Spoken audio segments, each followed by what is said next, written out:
Hey, welcome back. I'm starting out this video a little differently. I generally am barefaced and we just get into things, but I wanted to have a little bit of decency just to thank you all for subscribing to my channel this year. This should be going up on New Year's Eve. I just can't believe how many people subscribed to my channel this year. I think I gained over 90,000 subscribers.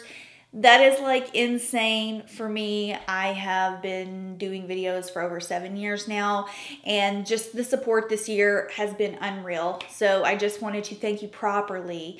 If you have left a comment this year, if you have subscribed, if you have supported me in any way, truly from the pits of my stomach, which are growling right now because it is time for me to eat. Thank you so much. It's just insane that I received comments from you all saying that something that I've posted has helped you along your makeup journey. So really quickly, let's talk about this Youthful situation we got going on with the face. I'm gonna do a drugstore, it's all drugstore video today, but I'm talking about how I maintain a youthful style of makeup and the techniques that I use to avoid aging my makeup. And it's this look that I'm wearing right here, super fresh, super simple, but a lot of things I'm just going to be talking about in general, how I apply to really keep, you know, the youthfulness going. So that's what we're doing, and let's go ahead and start.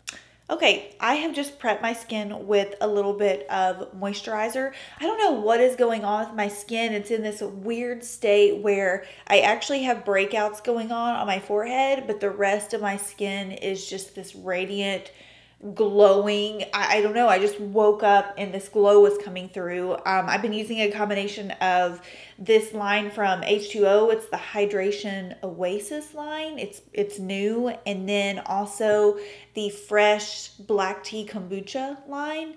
Like a mixture of those products. And I don't know.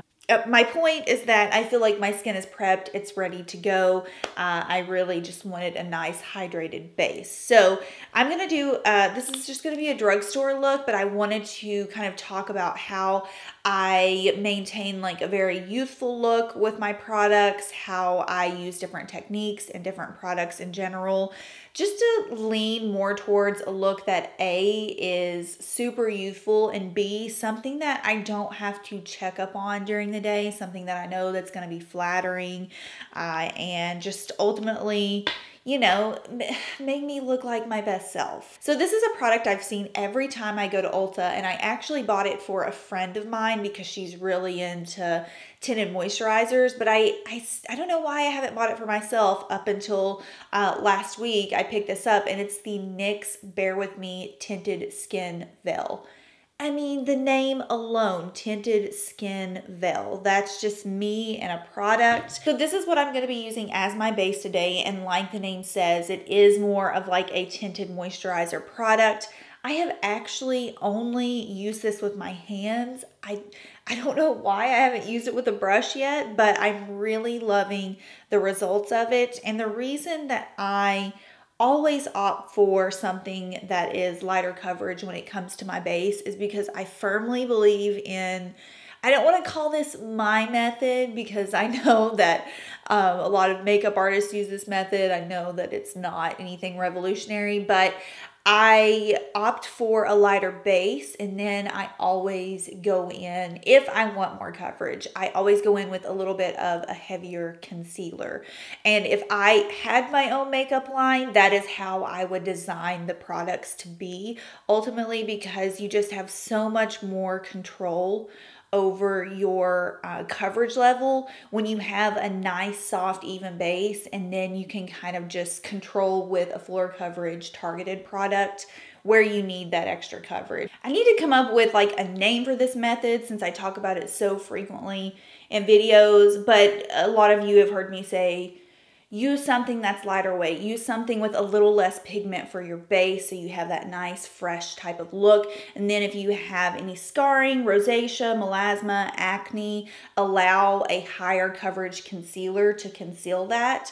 And that way you have control over where you're placing your coverage, and ultimately you aren't just layering a ton of pigment on top of the skin because by the end of the day, it's going to be breaking apart. Your acne, your breakouts, any texture is going to become more noticeable. So just by having this really nice fresh base, it's more versatile, and it just allows for you to go super sheer to pretty full coverage if needed. I'm just gonna go out on a limb and say that this may be one of my new favorite base products from the drugstore.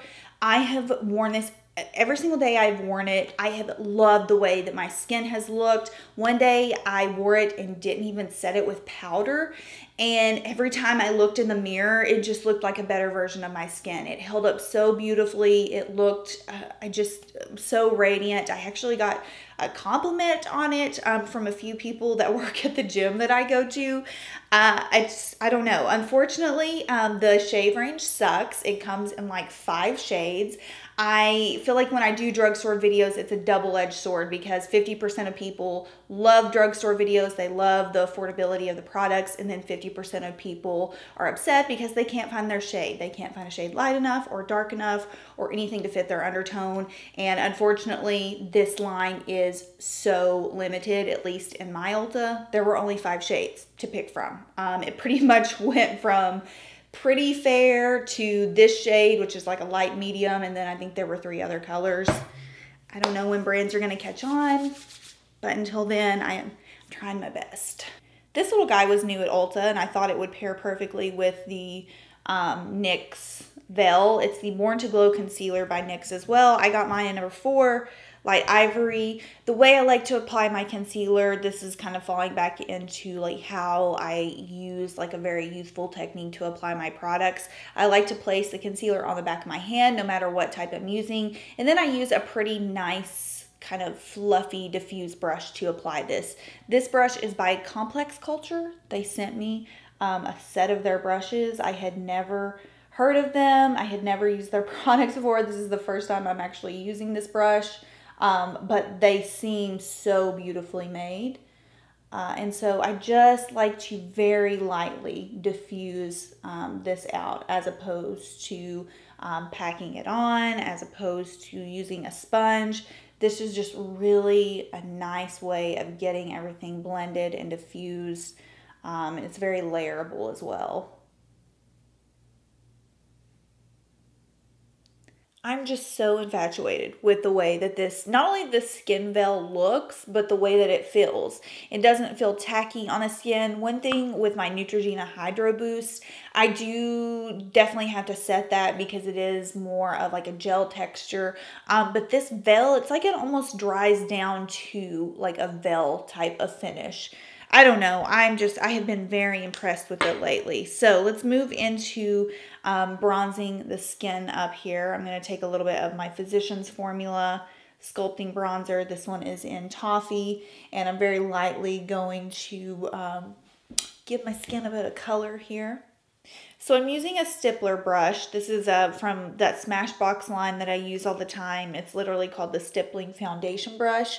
A stippling brush is really good to use for cream bronzer, especially if you are new and you're kind of scared of the application. Stippling brushes, they apply a very light amount of product, and then also they really allow for a light-handed control of the product. So definitely would recommend, if you are still scared of using like a cream bronzer or cream blush, getting a nice little stippling brush. I mean, you can find them from pretty much any brand nowadays. Okay, so I know Flesh isn't really like a drugstore product. It's somewhere in between drugstore and high-end, but I just wanted to use this color because I have been into it lately. It's called Puffy, and I think it, as far as like the youthful realm goes, it is so lovely. It's that pinched cheek type of look. It was 67 degrees in Tennessee on Christmas Day, and somehow I got like a little bit of a sunburn going on here, and I just used this as my blush for a couple of days, and it just blended that bit of redness that I had going on. It just made it look so much more seamless on my skin. So I wanted to use this as my blush today. I think a nice fresh pink always gives off a lovely youthful vibe. I'm not always the biggest person on pink. And if you're not either, then I would definitely recommend going for like a really soft, like honey color on the cheeks, something that rides like the lines of a caramel tone. That's something that I will lean towards a lot for my daily type of look. So a little trick that I do sometimes when I apply my blush and my bronzer, there's kind of like a separation between my under eye area and where the blush is. I'll take just whatever base product I use. So I'm going to take a little bit of that NYX Veil on my concealer brush, and I just kind of go over and blend out those two areas, kind of blend them in together, make sure everything is nice and seamless. I probably could have went a shade or two darker on that concealer. No. I always recommend keeping a super lightweight hand on your powder. Even if you are oily, it's something that you can definitely touch up with throughout the day. I'm just going to take the slightest amount. This one is from Maybelline. It's the Super Stay. Traditionally, I would just go for a translucent powder, and that's what I always recommend. But since, you know, my skin's feeling on the extra glowy side, using something that does have a bit of color won't hurt. Look at this bad boy that I picked up. I've seen this at Ulta, but I've never tried it. And I thought, well, you know what? We're going to give it a go today. It's the NYX Fill and Fluff Eyebrow Pencil. Come on now, let's focus. It basically has just a little brush on the end, and it's supposed to make your brows look nice and fluffy. This could either be a win-win or a complete disaster. I guess we will see. I got mine in taupe because I did not want to be, you know, walking around with like orange brow syndrome. So prayers that the color is okay. So one thing I noticed, and I almost didn't buy this product for, is that it seemed very creamy, and it is as I'm applying it. I'm not gonna lie, it's pretty melty on the brow.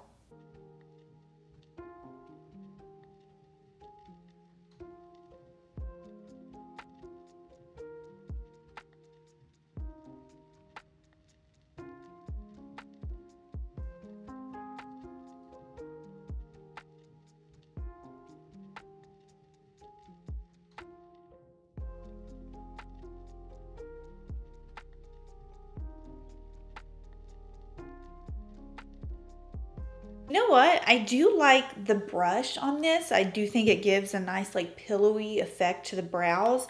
I'm not sure I'm crazy about the actual crayon though. It seems like it probably will melt off after a few hours or so, especially if it's hot out. It's just that very like creamy brow formula, but overall, not bad. So let's talk about eyes. I think that eyes really make or break, especially a very youthful style of look. But I also think there's a misconception that if you want to look young and youthful and fresh, that you can't do anything fun with your eyes. And although it is about like minimizing the amount and the tones that you're using, it doesn't mean that you can't like switch things up and create something that is, you know, like very simple, but attracts people. It draws attention to. So I found these at Ulta the other day, and they are matte cream eyeshadows, and this shade just really spoke to me. It's called the Game Over. Very nice taupe kind of pebbly shade, and I'm going to use that on my whole eyelid. I'm just going to take, a lot of product came out there. I'm just going to take a small amount, again working from the back of my hand, and then I have just a little brush here. This one is also from that brand I was just talking about, Complex Culture, and it's called Precision Eyelid. So I'm just going to pick up a bit of this pebble tone shade and wash it all over my lid.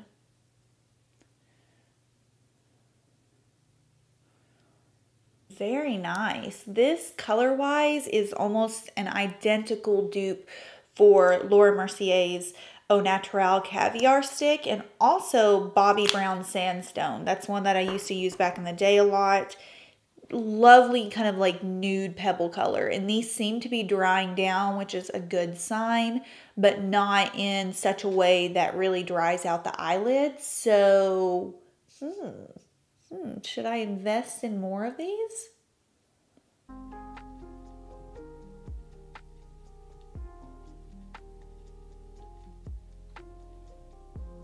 Okay, so this has dried, but in a very flattering manner. It is not so dry that it's making my eyelids appear more crepey. So that's a very good sign. I have this lovely kind of taupe base down.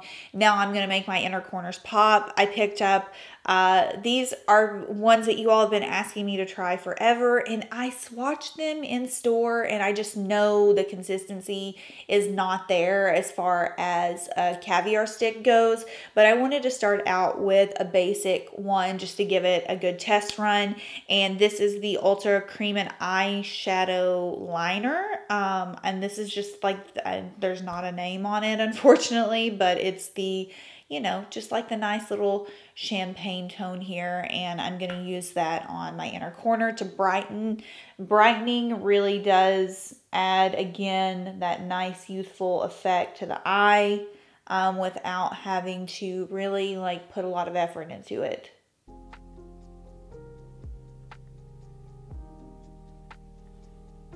So at this stage, I would either recommend kind of deepening out your outer corner a bit. I do this pretty often with like my Laura Mercier Caviar Stick and Cocoa. However, I wanted to do a little kitten flick today. I think a lot of people are intimidated by winged eyeliner because, let's face it, your wing can either go from a nice little pop to like all the way out to the brow. But I'm just going to do a very subtle kitten flick. And I have, this is actually a brown liquid liner. It's the L'Oreal Infallible Flash Cat Eye. I always opt for brown because I think that it is a bit more natural. However, if you do have a deeper or dark skin tone, charcoal or black is fine. So I'm just going to do a very minimal kitten flick.